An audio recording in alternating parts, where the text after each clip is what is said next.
Um, First of all, there's some important information you have to know. What I'm going to do is I'm going to sort of give you some food for thought. This is a speculative type of talk that where I'm going to use the if word, the should, the could, the would, the might have word, words that historians don't use ever. They don't use that word. They're perfectly serviceable words. I like them a lot, and I'm going to use them. So keep in mind that this is guesswork that I'm going to give you now. And what I'm going to do is I'm going to take a whole bunch of different areas that seem to be disparate, that seem to be not related to each other, and ram them together and then hopefully come out with some grand synthesis. Something that you don't really talk about much in abduction research because we don't know enough about it to have a grand synthesis, as you'll soon see. But I can't just do that. I've got to show you what the abduction phenomenon looks like a little bit. So this is not exactly abductions 101. Let's call it abductions light. It's very simple stuff. And we'll just start off with, what do I have here? Okay, a new definition of abductions. There have been a bunch of definitions of abductions. All of them fall short some way or another. What I've done is simplified a lot of them and actually expanded on a few of them. It's real-time physical and cognitive interaction between aliens and or hybrids who mentally control humans either on board a UFO or in a normal environment. And that covers absolutely everything in the abduction phenomenon. It's a simple little thing. It only took me about 5,000 years to figure out, but it fell into place after many, many different versions of this. And then having my wife look it over and say, what does this mean? And now the abduction phenomenon, as we know it, kind of came to prominence early on. In 1957, there was the Antonio Villas-Boas case. Antonio Villas-Boas, as we learned back in the 1960s, was an illiterate Brazilian peasant who one night was working on his tractor and dunking flying saucers from outer space, and he was taken into it against his will, and this was done to him, and that was done to him, and this was done, and that was done. And then he was taken into a room, and there was a weird-looking female, naked as a jaybird. And she looked pretty good, not bad. He kind of liked her a lot. But she kind of growled when he talked, which turned him off. But that didn't matter. He jumped on her and made mad passionate love. Then he jumped on her again, made mad passionate love, even though she growled and he was repulsed by it. And then she left, and she pointed to her stomach and pointed up.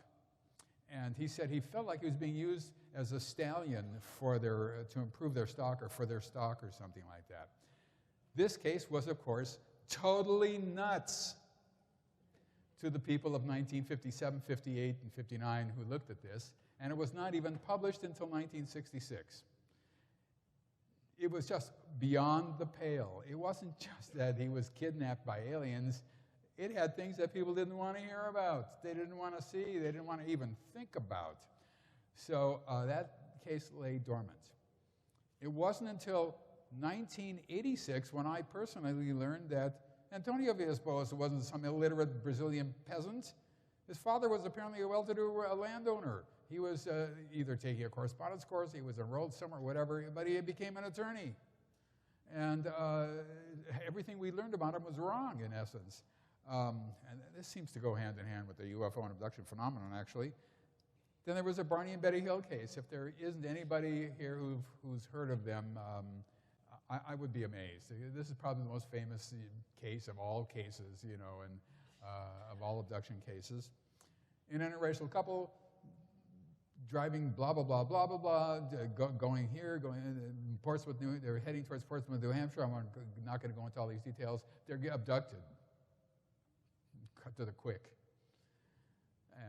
And taken on board this UFO. They're separated into different rooms. Things happen to them. One thing was Barney Hill had a sperm sample taken from him. That was interesting. As in, what? Huh? Okay. Betty said when they put a needle in her navel that they told her it was a pregnancy test. That almost certainly was not what they said, actually. I hate to say that, Kathy, if you're here, because we know what that is, and that is not a pregnancy test. It's an egg removal test through the ovary.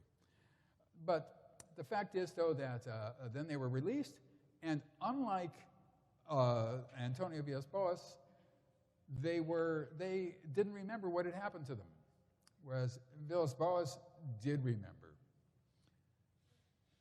Still, it was, you're looking for patterns, you're looking for lots of people saying, and there was a case here and a case there in the 60s, Betty and Biddy Hill case. Oh, I have 1957 here. That's wrong. It's 1961. I'm sorry. Gosh, how did that get through? I better get rid of that as soon as possible. That was 1961. So you have Antonio Villas-Boas in 57 and Barney and Betty in 61. Now, the abduction phenomenon starts sometimes with a UFO sighting, sometimes not. People are in their beds, they're watching television, they're doing other things, and suddenly they find themselves being lifted up and out. This is all these drawings are going to be done by abductees. There's a guy who sees a UFO. He told me he'd just been dropped off by a friend, and he was heading into his front yard. Was heading into his house when he looked over to his left, and there was this UFO hovering in the woods. That's how they start. If a UFO is close up, and you're standing right near it, it's there for a reason. It's there for a reason, and so are you. And consequently, this is typical of abduction material. What we found is that UFO sightings, particularly close encounter sightings, are far less random than we ever imagined. It's not just, oh, the guy saw something close up. The question is, why did the guy see something close up? That's the question. Here's a car stoppage thing. This is a guy who... here's where I start expanding on my time. I'll tell you a story of what I was here. People say, I saw this UFO. I was driving along, and off to the right there was this UFO. And it was hovering up in the sky, and it came down, and it was over this field, and it was like amazing. And I pulled over the side of the road to get a better look, and the next thing I knew, that thing just flew away at fantastic speed. And I heard that over and over and over and over again. And I thought to myself, why in the hell is he pulling off to the side of the road to get a better look? They're all saying that. You can just crawl along and get a better look. There's a lot of ways. What I found is, this is what I call abductee speak. What the abductee is saying is, I was driving along and I saw this UFO, and that was amazing. It was astounding. It was out to the side of the road, hovering above us field, and I had to pull over to the side of the road now. And then I waited, and then this being came out and opened the door, and I went out, and then they lifted me in, and I went in, and then they did this UFO, and they did this, that, this, that, this, that, this, that, this, that. And then I came back down, and I got back into the car and turned the engine on, and wow, that thing just flew away at fantastic speed. So when you hear that, if you're a researcher, you know, well, maybe he did just pull over to the side of the road and everything was fine, but maybe not, This is one of these kinds of situations.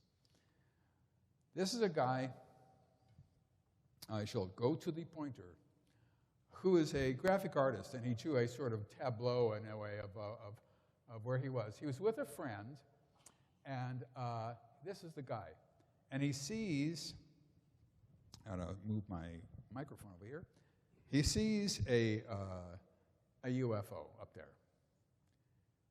And the next thing you know, it scares him. He's like 12 years old. The two of them, he and his friend, hide in a ditch. Then they decided they will stand up and wait. That's him going up into the object. When he returned a couple of hours later, his friend had already gone home. Friend wasn't taken, but that's him. That's you know, it's a daytime event. People are abducted that way all the time. It's nothing unusual. They're taken in, and there's usually a waiting area, and I'm skipping an awful lot of things here. You got to remember, this is a very complex subject, and I'm not even alluding to things that happen even before they're in the waiting room. But they get to the waiting room. Their clothes are usually removed. This is a good example of one that has alcoves. Most of them just has a ledge around it, just a ledge that goes just sort of around it like that, all the way around the room. And they can sit there glassy-eyed, staring at somebody across from them who's sitting there glassy-eyed, staring down maybe. But they can describe who else is there. That's the important thing. You can ask them, well, do you see kids? Do you see men, women? Do you see, you know, you can ask them about ethnic groups, racial, whatever. You know, you can ask those kinds of questions to see what kind of mix there is and all that. And next, here's a guy walking down a corridor. Now, this has confabulation in it. That is to say, this is a consciously remembered event. That means it is not to be trusted. It is exactly the opposite what you think. Consciously remembered events, generally speaking, have a lot of false, wrong material. It's not that the person is saying that on purpose. This is what they sort of remember. For example,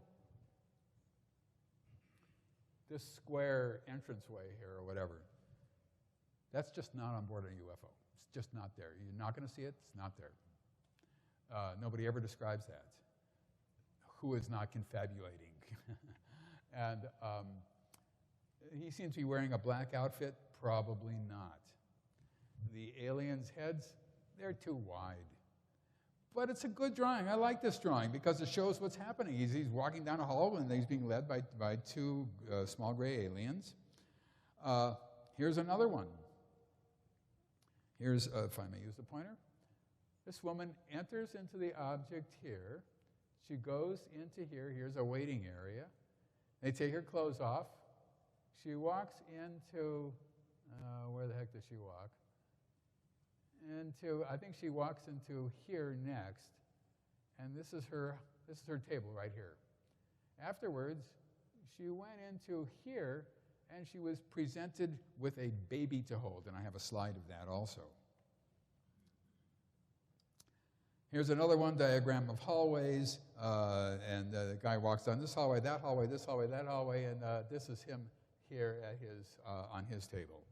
There's only 3 tables in that room, you'll notice.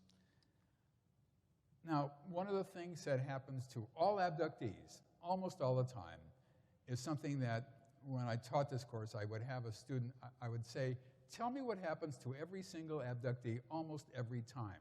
See if anybody can guess this.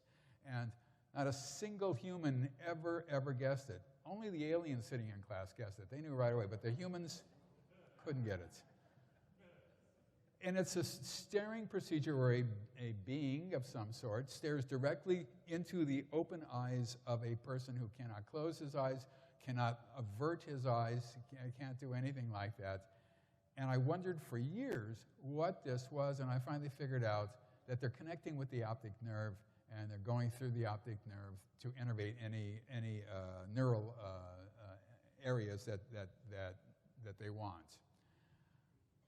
And there's a certain amount of evidence for that because people, I won't go into it, people feel certain things in their body. Something's going down here, and there's a buzzing here, and and they would also have different images and imagination. And I figured out what the images were and why and so forth. And it's the optic nerve is the only nerve that you can see from the outside. Now, there is a distance between these aliens' eyes and your optic nerve. How do they do that? Beats the hell out of me? I don't know. But that's the only thing that I can think of, and that makes any sense. Here's sperm extraction with neural engagement. See, the thing about Barney Hill was he had sperm taken from him. But when John Fuller wrote the book Interrupted Journey, he had Fuller take that part out. It was too embarrassing. Thank God for that. Barney did the right thing. Because debunkers couldn't say, well, Barney said it, so now all the guys are saying it, you know. The answer is, it happened to Barney, and it happens to almost all guys. I'm saying almost because I tend to speak in absolutes, so I'm trying to learn how to say almost and most of and things like that. It's very hard. But here's a situation where a guy's having a neural engagement and sperm removed at the same time. Here's a guy who is having neural engagement with a young hybrid, we'll get to that later, who is wearing what I call hybrid garb. This is typical hybrid wear. This is what they wear. Here is egg extraction, fetal insertion, or removal. In other words, women have eggs extracted in several different ways. They have fetuses inserted in them and fetuses removed from them. Almost all women, there's the qualifiers again. Almost all women have this. Let's put it this way, I haven't found one yet that hasn't, but I'm sure that there probably is one. So almost all women have this almost all the time. This is taking a fetus away to a room, and I thought I was being clever here. I will invent a word for this called an incubatorium. And I found out when the internet reared its ugly head that there already was a word called incubatorium. So he's taking it to the incubatorium to be placed in these things. These are containers made of, we would assume, a glass-like material so that you can see inside. Almost certainly filled with a liquid, but the liquid is almost certainly a nutrient. And what you see here is fetuses in different stages of development, waiting to be taken out or hatched. I don't know what word to use for that, but it certainly is not their birthday. That's not a concept with these particular people. Okay, now you'll see this is what I call, what I've done. Once again, this is why this is Abductions Light. I need to zoom through this. What I've done is, in Secret Life, my book Secret Life, no. In the book's The Threat, I took hybrids and I decided that they were on a sort of continuum. I was probably wrong about that, but I was in the right ballpark. So I had early stage, middle stage, and late stage hybrids, depending on the degree of hybridization. My guess is that it's more subtle than that, and there are stages in between each. And I've identified 2 more stages since that time, which I will talk about today. Bud Hopkins first discovered this in 1983. He called me up and said, David, I found the most amazing case, the most astounding case, the unbelievable case. It was amazing. I said, God, what is it? What happened, you know? And so he said, well, you remember Chris? I said, yeah. And he said, well, they had her, they took her into a room and they showed her a baby. I said, a baby? Huh? Yeah, it was a weird-looking baby, like sort of a cross between human and alien. It was a weird-looking baby. Well, the point is that you did not say the word baby and flying saucer in the same sentence. You know, that's not a word that UFO researchers used a whole heck of a lot. Baby. So, yeah, they wanted her to hold the baby, he said. And then they wanted her to feed the baby. And I said, feed the baby? What are you talking about? I said, did she tell them that she has never had children, is not pregnant, is not lactating, she can't feed the baby, you know? And he said, yes, she told them she couldn't feed the baby. They said, that doesn't make any difference. It's okay, just take the baby, put the baby to your breast. So she did. And I thought to myself at that time, if this is true, if this is happening, and I had not started doing my own abduction hypnosis until a few years later, if this is true, we will never be able to understand how these aliens think because they value form over function. The form is you put the baby to a woman's breast. The function is not there. There's no milk. That was wrong. The woman's lactating, whether they know it or not. The baby will, in fact, feed. And we can identify the procedures even for stimulation for that. Next. Here is an early to middle stage hybrid. Oh, let me just show here. This is an early stage hybrid because she has an alien-shaped face. She has whites in her eyes, but they're mainly black. She has very thin, wispy hair, and she's wearing hybrid garb. Here is a baby. It's hard to tell. The woman who did this pointed out to me that this here, and there was actually, you can't really tell, but there's whites in this baby's eyes. And he had very, very thin hair. But then again, babies have thin hair, you know. But you'll notice that, like the previous one, pointed chin, little tiny mouth, little tiny nose, little tiny ears. Here's another one. This one is even more difficult to tell. She put in all black. That's not possible, because if it was all black, it would be an alien. But there would be whites in the eyes. This is actually hair up here. His mouth is a little too long, but a thin mouth, a very small nose, and in the ears, just a hole, essentially. This is a female hybrid toddler with confabulation. That is to say, this was sent to me by an anonymous person, I think from Las Vegas, now that I think about it, many years ago. And here's a typical hybrid. I like this quite a lot. I'll use my cursor for this, I guess. If only I could. There it is. There's whites in the eyes, very thin, wispy hair, pointed chin, tiny little mouth, tiny little nose, hybrid garb. The confabulation is the head is too big for the body. The body can't support a head that size. It's too big. But that's what struck her the most. This is consciously remembered, you know. So, now, here, if I can find the cursor again, this is the hybrid. Strike that. This is the abductee. And this is a little toy that she's playing with. And here's some probably middle or maybe even late-stage hybrids. I don't know. But you'll notice they're wearing hybrid garb. They're wearing hybrid clothes. And they're teaching her how to play with this thing.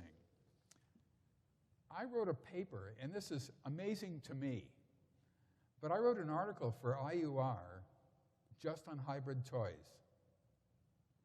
And even now I think to myself, how can I do that?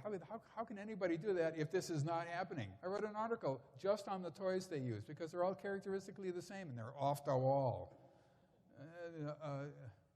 Anyway, that's a toy. Here is the abductee. Now, the abductee is wearing something there. Maybe, maybe not. Most abductees do not wear clothes. She's got her own doll. They had her bring her dolly and a milk bottle. This is a middle-stage caretaker, female. This is probably an insect-like one, and I have a new word for that, insectolin. In insectolin, these are probably middle to later stage, well, because of the hair, maybe middle stage hybrid children. And they have dolls too, but they're like very skinny little rag dolls. And she's teaching them how to play with a doll. You rock it back and forth. You give it something to eat, you put it on your shoulder, you pat its back, you know, and that's how you play dolly, and so forth. But what you're looking at here is an instruction situation. This young child, who's maybe 6 or 7, is teaching these other young kids how to do something that humans do. Now, remember that toy we saw?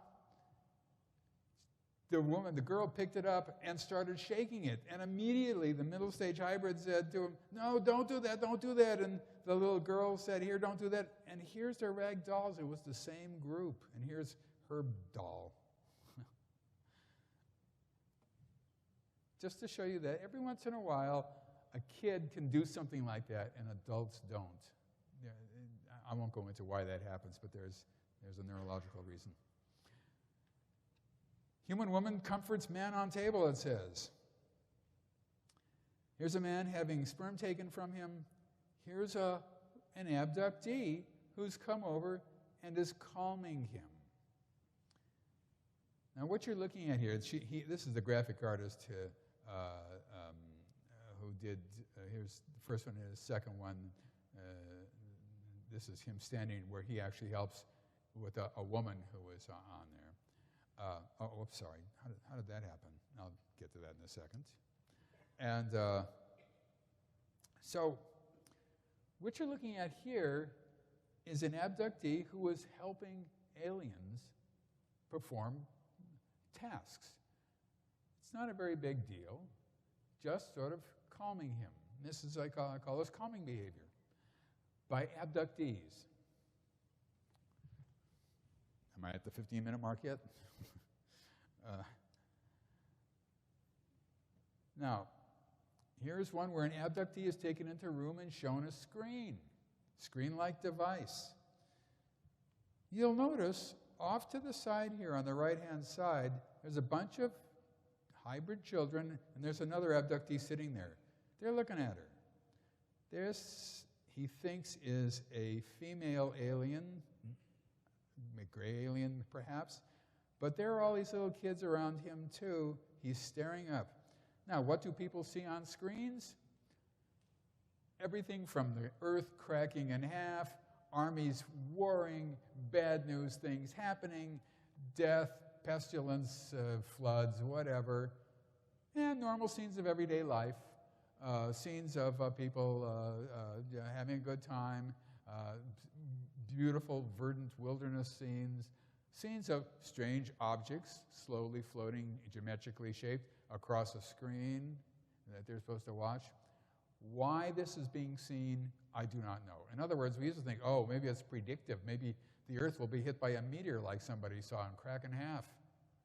Maybe atomic bombs will go off all over the place and it'll be death to us all. I do not think it's predictive. It's not predictive. It is not. There's a lot of reasons for why it's not predictive. But the most important things that people see, they'll see these average everyday scenes.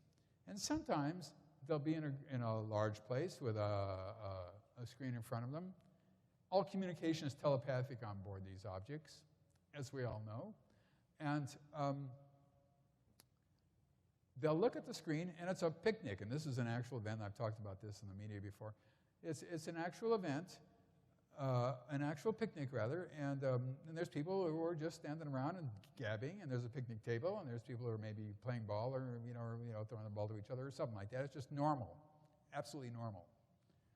And they hear in their mind's ear, "Can you tell the difference between you and us?" And the abductee looks up and says, "Huh?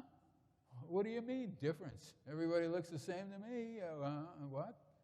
And they say, "See, isn't that wonderful? Isn't that great? Soon we will all be together. Soon there'll be a change coming. Everybody will know his place. Everybody will be happy." Well, for a good UFO abduction researcher, when you hear something like that once, you got to wait for verification from other people who say the same thing and are unaware that this has already been said. And I got that a lot. And then beings began to talk about this change that's coming. That change is coming soon. It's going to come soon. And it's going to be wonderful. You're going to love it. The change is coming. And I began to think, what the heck does the change mean? And what does the word soon mean? Is soon like tomorrow or 1,000,000 years from now? What is it? It's a relative term. Soon means nothing. Here is a woman who is involved in a rescue mission. This is extremely typical. Not the event that you're looking at, but the rescue concept, for reasons that I do not know or understand. I don't know why abductees will describe saving a baby in the midst of an earthquake where there's rubble all over the place, saving another kid somewhere in some horrendous trouble. I don't understand that, but we do get these rescue things. Now, in this situation, if you look at the cursor right around here, these are humans.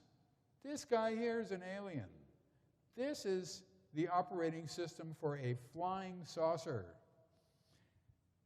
She's dressed in hybrid garb. How's that for something odd? Here is a little gray alien. He says, these humans are chasing one of us.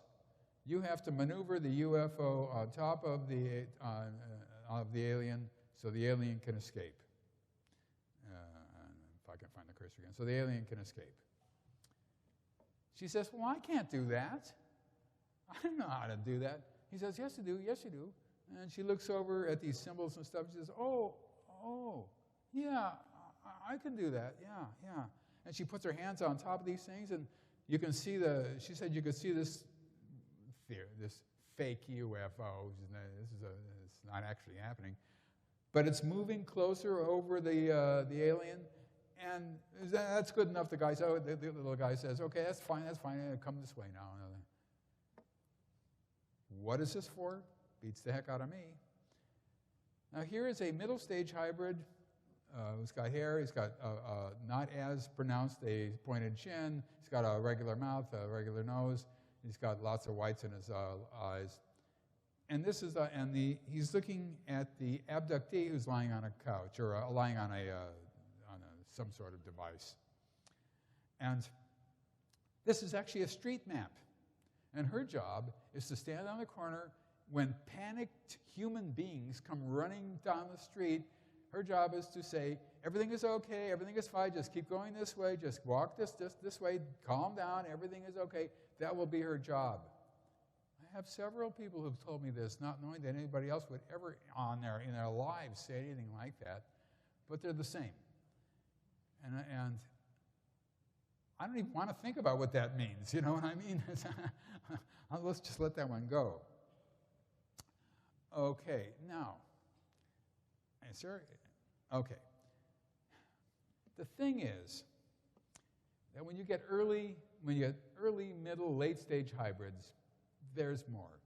There is a human stage hybrid who is concerned about security. This is a drawing of one. The mouth is a little bit turned down. It was accidentally drawn that way. He didn't actually look like that. But it makes him look a little sinister, but that's okay. He is not a human stage hybrid. And I have a new word for that too, hubrid, which I'll describe in a second. Because neurologically, he can only think about one thing, and that is protecting hybrids from harm. That is all he thinks about and nothing else. He has a function, and that is his function. He cannot operate outside of that function, which is why I'm just calling him human stage, because from the outside, this guy looks human. Here is what I call a hubrid. This one here has got longish hair, looks human in absolutely every way, acts human in every way, is human, acts human, except for one little tiny thing, the neurology aspect. See, here's the deal. Things are falling. Here's the deal. All abductees, without exception, are controlled first from a distance. In order for there to be an abduction phenomenon, the person who's about to be abducted cannot know that they're going to be abducted, and when it begins, they can't say to themselves, somebody's coming into my house. I'll reach behind my pillow, get out my 9mm Glock, and blow their heads off. They just can't do that. Nor can they dial 911, nor can they wake up their wife or their husband, nor can they get the dog to attack, spot, get him. They can't do anything like that. They just sit there waiting. They are already controlled and from a distance. That is neurological control. How far that distance is, we don't know. Is it 6 trillion light years from here on the edge of the universe where they can control people? Probably not.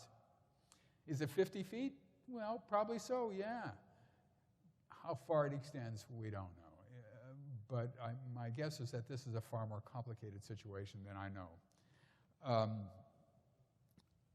It's odd for that to be complicated, but there's reasons for it. So this hybrid can control humans, and humans cannot control the hybrid. That's the one difference. Now, the ramifications of that are that hybrids are another species than humans. Hybrids are a first-class species, and humans are a second-class species. That's the way it works when somebody can control somebody else. That's just the way life becomes. And I don't particularly like that, see? Call me crazy, but it just doesn't set right with me, you know. I want to be able to control them. That's the way it's supposed to work. But that is not what we are finding out, as it turns out. Here's a female hybrid. Now, the person who did this on a computer, and he didn't add the neck in. So you have to imagine that there's actually a couple of couple of lines coming down here to give her a normal neck. Also able to control people. Now, let's talk about aliens.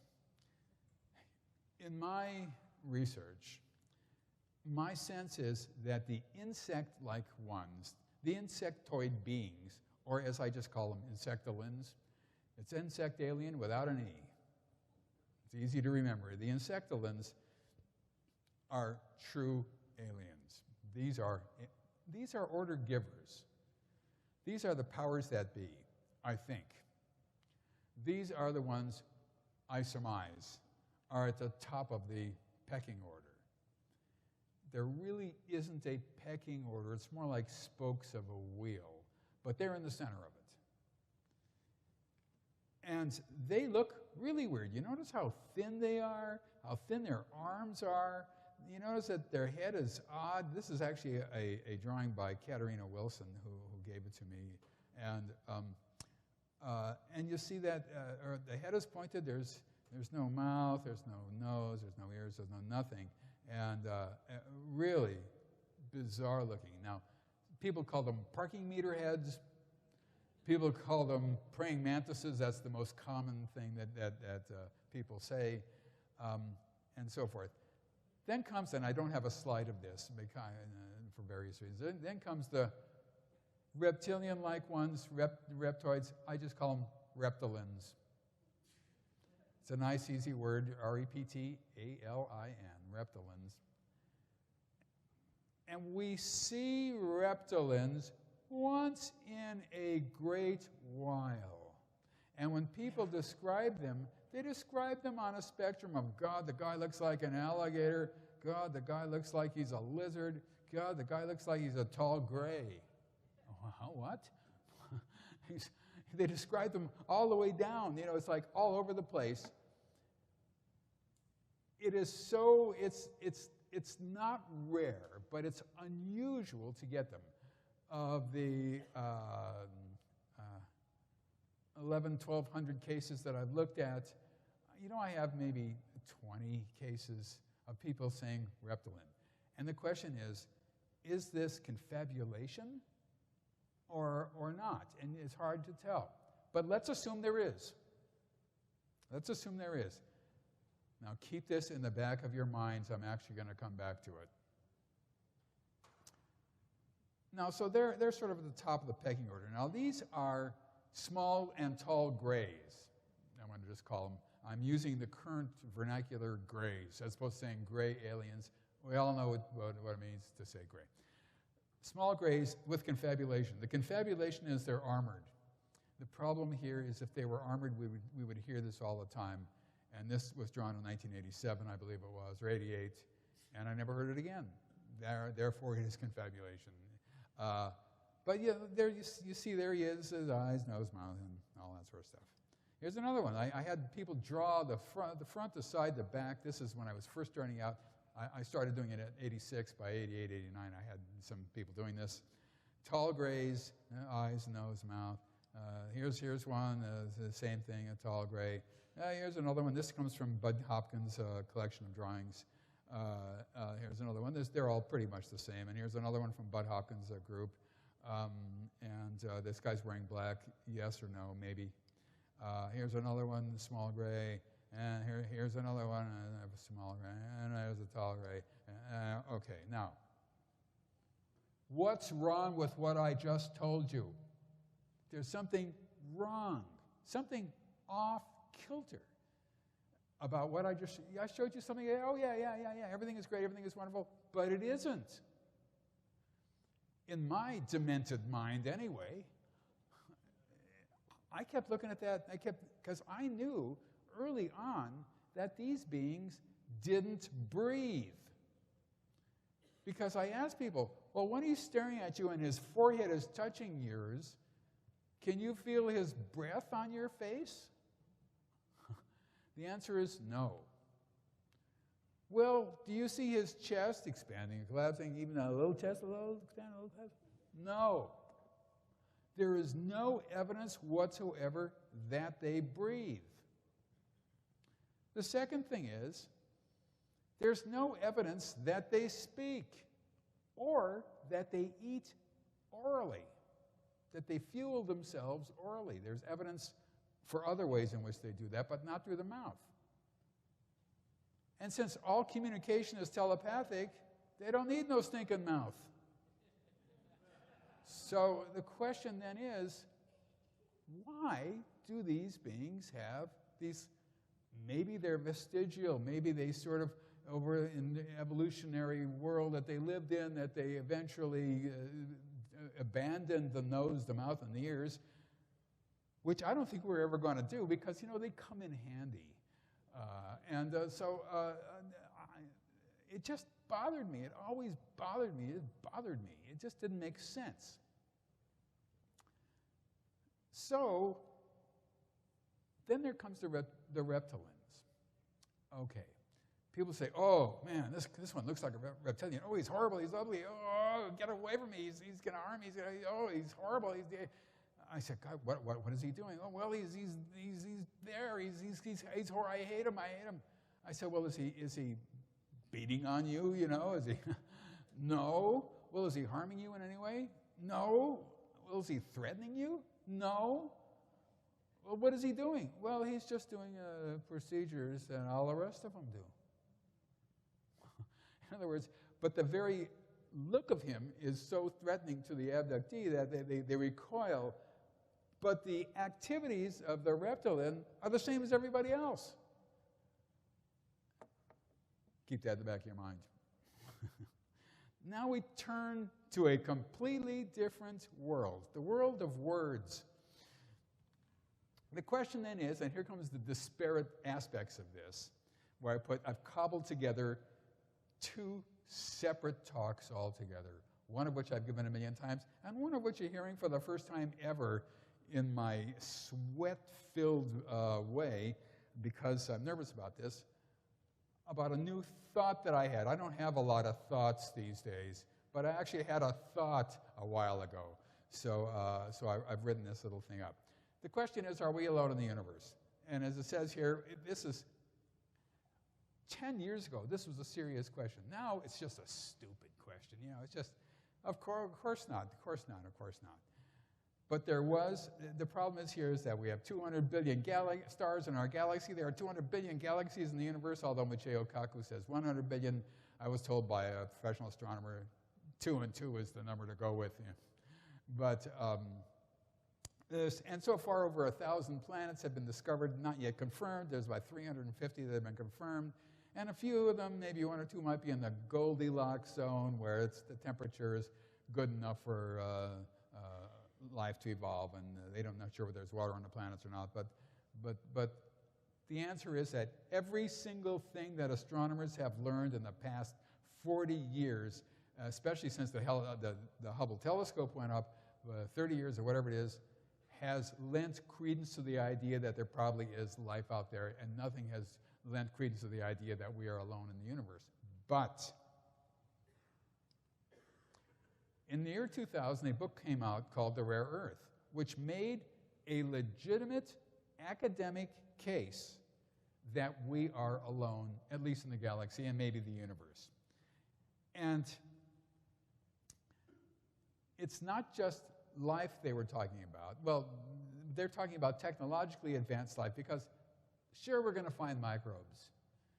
It'll be the greatest find in mankind's history, and abduction researchers and UFO researchers are going to yawn, and that would be the appropriate response, you know, because we all know that well, we have a different. Speaking of myself, I have a different way of looking at the universe, so to speak. But what this said was that there was a combination of unusual events that took place on Earth that made it unlikely that there could be another Earth-like planet. Sorry for the lack of the hyphen. And that means that the Earth got smashed by Mars, they think. It tilted it off its axis, which created seasons. There's millions of years of comets smashing into the Earth, each one containing ice, which created the oceans. We have a huge ocean-filled planet with temperate temperatures, and it goes on and on and on and on. And the destruction of the dinosaurs has allowed for primates to grow, and it's a legitimate argument. In my opinion, and I think probably in most people's opinion, it's a nonsensical argument. It makes assumptions that can't be made. And as I said, there's the size of our galaxy, which is gigantic, and there's the size of the universe. Now they're saying there's more universes. Maybe there's an infinite number of universes, which is very easy for me to understand. I can really get into that. When did the abduction program begin? See, this has nothing to do with what just came, what you just saw. It most likely started in the late 19th century. We can actually work backwards in terms of numbers. In other words, we know to a certain degree of high probability how many people are abductees or have had abduction-like experiences, maybe don't even know that they're abductees, but have had abduction-like experiences in their lifetimes. And it's somewhere between 2 and 5 or 6%, something like that. But the problem here is that, number one, it's global. This is not an American phenomenon. We do not have a corner on the abduction market, I'm sorry to say. We don't have a corner on a whole heck of a lot of markets these days. It is intergenerational. That is to say, if a person is abducted, who's an abductee, and marries a non-abductee and they have kids, it is most likely, and I'm choosing these words carefully, that all the kids will be abductees, although some abduction researchers think that only some of the kids will be abductees. In my experience, all of them are, but I'm saying most likely. The question then, who is abducted? Do people have any special characteristics? Yes. They're human, and their mother or father was an abductee. That's it.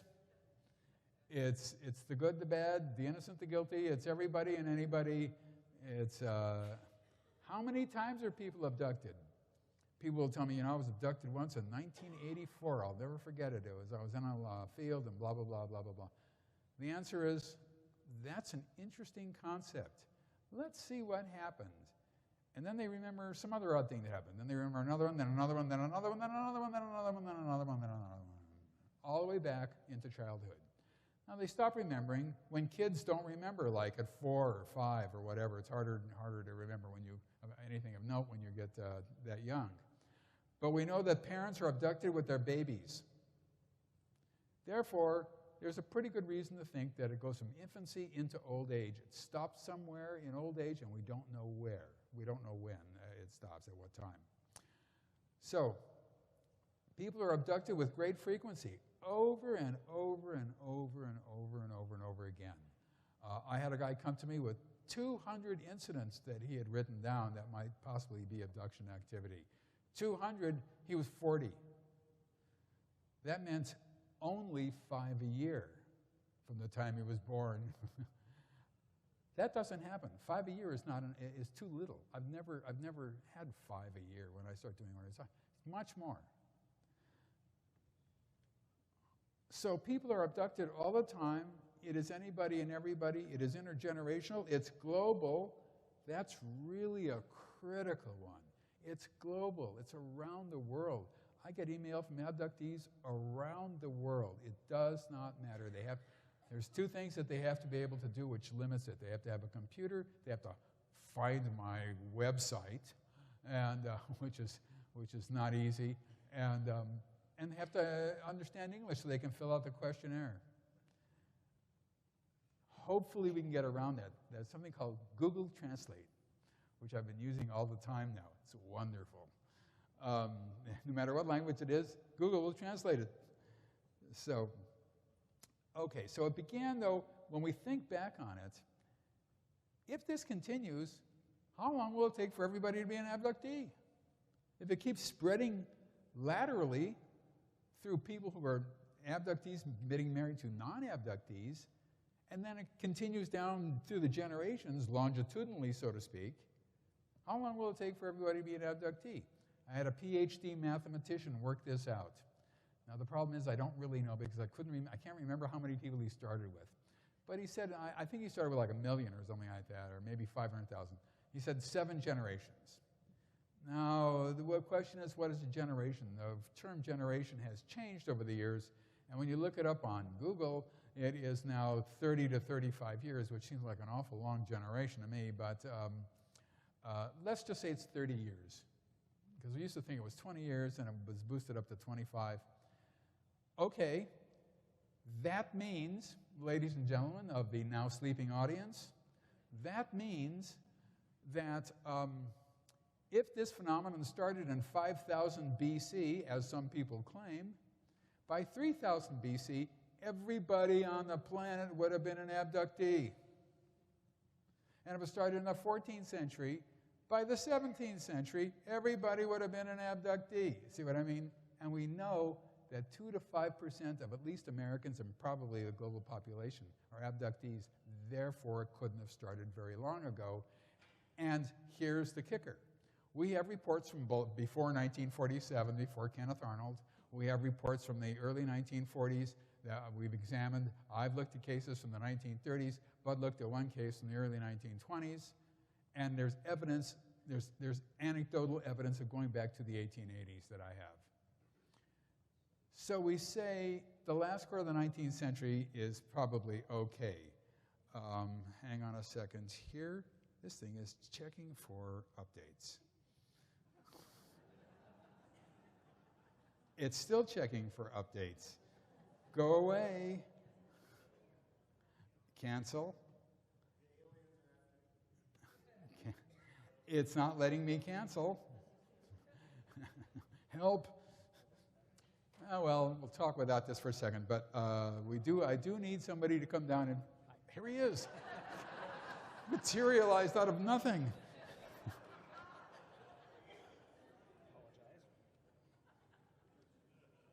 Been there, done that. Yeah, I see that. There you go. Thank you, thank you. All right. Give that man a hand. I've lost my train of thought. The point is, though, that it goes back to around the last quarter of the 20th century. I won't go into all the evidence. 14 minutes are remaining. I've got a prompt here is telling me that. Okay, next. Let me speed along here. Okay, this is a phenomenon that is secret. Without secrecy, there would be no abductions. If people knew about this phenomenon and they remembered everything and everybody knew about it, we'd find a way to stop it. That cannot be done. That's not going to happen, and you cannot allow that. It must remain secret, and it is. We see maybe 1% people who know that it's happened to them will come forward to me or to other hypnosis specialists in this, and we don't see 2% of the American public coming forward. It's just not going to happen. They don't know they're abductees. But without it, there wouldn't be an abduction program, period. So you have to have memory blockage in order to maintain secrecy. In order to maintain secrecy, the first person you got to keep it secret from is the abductee, obviously. And there's invisibility involved with this. When people are floated out their windows or out their walls or wherever they are, people are standing around outside sometimes. I had some guy that was abducted around 1 o'clock in the afternoon from his college dorm right through the over campus, and there were students walking around. He could see them down there who did not see him. even now it galls me. I'm the first person that ever used the word invisibility in an abduction talk that I did in 1991.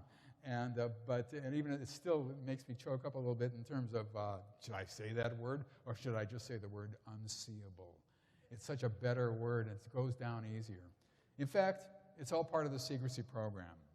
Then there's the human concept of the unlikelihood of flying saucers from outer space visiting here. We're just a little planet in a corner of the galaxy. Of course, that means that they know about other Earth-like planets that are bigger in the center of other galaxies that would draw more attention. It's kind of a nutty way of thinking. But there's also a lack, especially of abductions, of hard evidence that we have. We have anecdotal evidence, stories people tell, through human memory, retrieved through hypnosis with all its problems, administered by amateurs, of the most important thing that's ever happened in the history of humankind. Obviously, the response is to simply not believe it, and probably correctly so. We have not figured out a way to get anybody to believe that this is happening, except the scientists who are themselves abductees. Now we come to we're still 11 minutes left, we're still, aliens make mistakes. Here are a few examples. Abductees are brought back to the wrong place. They're brought back wearing their clothes wrongly. Sorry, the LY should be there. They're returned to their regular environments wearing someone else's clothes. If you want to wake up one morning and you're wearing somebody else's clothes, I think you'd remember that. You know what I mean? It might be a shock. I don't know. While driving a car, people are put back on the wrong side of the road. I had one guy who gave up driving. He found himself with cars headed directly towards him. He had to zoom off to the curb. He was headed in the wrong. They put him down the wrong place. That's an error. People get loose on board and run down the hallway. People get loose, and one guy reached up and grabbed this alien's neck, who started to squeeze him and was staring at him.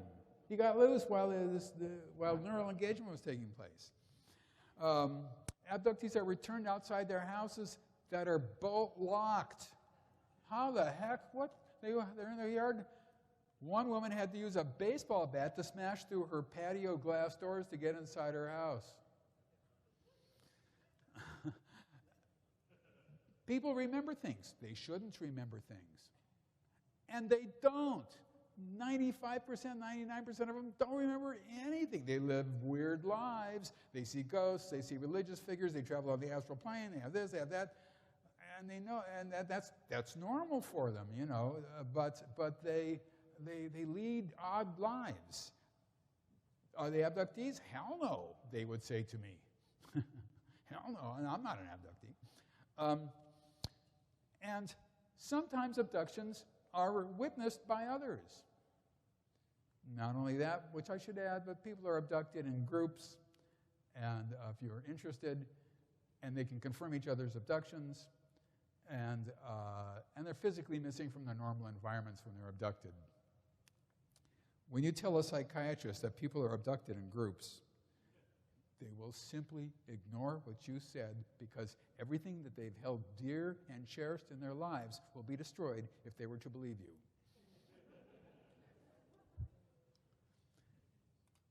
Now, this is the error rate. If this phenomenon began in the 1880s, whatever, one would expect that this is a first-time situation, that the errors would be higher at that time as the abductors, as the aliens got used to us and got the kinks, removed, et cetera, et cetera. And what you would see in those days is somebody falling from the sky, took a misstep on the way back or something, and down he comes when there's no place to jump from. And or you would see all sorts of mistakes. Flying saucers will be crashing over New York City. That's where a lot of abductees live, I mean, abductions take place where there's lots of people usually, because their abductees are packed in. And so if this was their first attempt at hybridization, one would expect more errors. What we see is a narrow range, a low range of errors that from the beginning to the end. A low range. Steady. Now we return to the reptilians. I think we return to the reptilians. I'm going to have to. I have 7 minutes left. Here are insectilians. Let's return to the insectilians. They're thin. They have mouths, noses, ears. Mouths, noses, and ears are not reported by abductees. Their order givers appear to be the ones in charge. Physiological aspects of the greys. Small, thin, hairless, slit for mouth, holes for nose. Do not breathe, do not ingest food, do not talk, probably do not smell. Greys' physiological anomalies. Why do they have a nose, mouth, and ear holes? Also, the aliens have no interest in in Earth's institutions. Absolutely nothing. No interest in religion, government, sociological aspects of it. They have no academic interest in political science, history, mathematics, sciences, anthropology, psychology, literature, entertainment, and so on. And this is not necessarily true of hybrids, but it's pretty much for the other ones. The intergenerational aspect means that this phenomenon is spreading throughout the society. The workers, not in order of their importance, are insectilians, tall greys, reptilians, small greys. We've been through this. Abductees are at the bottom. I'll explain that in a minute. Each worker has a function. They're smoothly carried out. They're efficient in their division of labor. They're goal-directed. They're long-lived, we think. I'm sorry, the program is long-lived. They may be long-lived as well. Here, the reason I figured out, and this is where it's just pure speculation, is that these beings have done this before. Now you look at the reptilians. They're doing the same jobs as everybody else. They're part of the workers' program. They're no different from what I can tell. One abductee, and when you have one, but I'll tell you it anyway, because this woman was amazingly precise and especially careful in what she remembered, was told once, and this is already, has to be very careful with anything told by aliens because people can fabulate all over the place, that some beings were products of previous hybridization attempts. And they didn't say anything about reptile. Like they don't know the word reptile. That's not in their thought processes. But my sense is that that's what the reptilians are. That they're doing the aliens' bidding. They were from somewhere else, not from here, because it's hard to mate an alligator with a human. Same thing with a chimpanzee. There's 3% difference in the genes, and you just cannot create an offspring with a chimpanzee. I've tried and tried and tried, and just doesn't work. So, what you get here is routinization. Everyone has a function. Beings are hybridized for functions. Next. Now we come into hypothetical perspectives. The insectilians are the only non-hybridized aliens. That's a guess, but it makes some sense. The reptilians were created from a previous hybridization program. If this is true, you cannot make the case for 3 advanced species in the galaxy. In other words, if you say we are the only advanced technological species in the galaxy, like the rare earth theory, you have to ignore the UFO phenomenon altogether. If you say, okay, there's just us and the aliens, well, maybe there are just 2.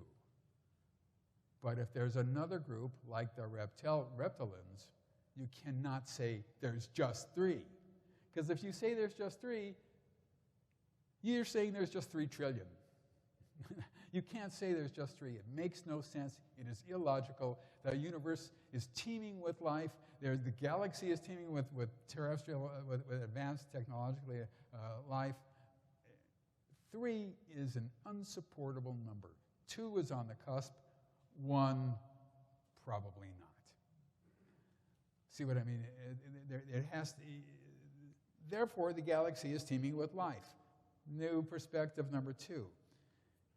If the insectilians, the reptilians, and the greys and humans are hybridized and their error rate is the same now as when they began, And the grays, maybe I forgot to tell you this, are probably the result of early hybridization with humans. That's the reason why grays have this mouth and nose and ears that they shouldn't have. This is really early stage hybrids, really early stage hybrids. But it's on a continuum. It makes sense in terms of what we're looking at. Because what these insectolins did is they came here and they just created their own workforce. They didn't have to bring people over from the planet Vortek or whatever it is. They just created their own workforce. Everything is absolutely logical in these beings' worlds. 2 + 2 = 4.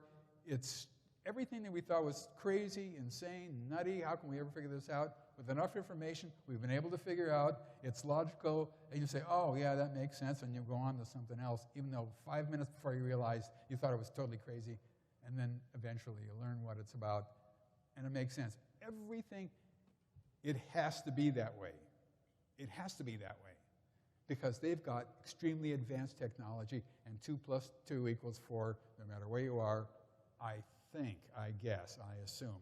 I'm not real good in higher mathematics, but my assumption is that 2 + 2 = 4 most everywhere. So everything they do seems like routine. There should have been more errors. There aren't. There weren't. There isn't. Their secrecy program is fantastically successful. Their ability to deal with human neurology and physiology is amazing. They know what they are doing. So, if this is all true here, it has the following meanings. Hybridization is a means to an end. They're doing this for a reason. This is an integration program into the society. Everything points to this, and nothing points away from it. Everything points to an integration, including what they tell abductees. Everything points to it. If they're doing so well with us, that means that hybridization for at least one group is a routine way, left out a word there, of taking over a planet. If you want to take over a planet, this is how you do it. You have all the time in the world. You've got all the workforce you need in the world. You've got all the technology that you need. You can actually do that, which is inconceivable to us, but that is where the evidence leads. If this is the case, hybridization is common. We're part of a common routine that has been done before, God knows how many times, but we're just part of this routinized phenomenon of hybridization that we're standing by idly watching. So it is happening to us, my guess is. Now, I wanted to show you a picture of a hybrid. I still have a few minutes remaining. I'm not sure of this picture because all pictures, they look like just common people. And, you know, if you show a picture of a common person and the person never gets wind of it, they sue you for all you're worth. So you can't do that. Hybrids look just like us, but I do have a picture here, I believe. And I think that guy is one.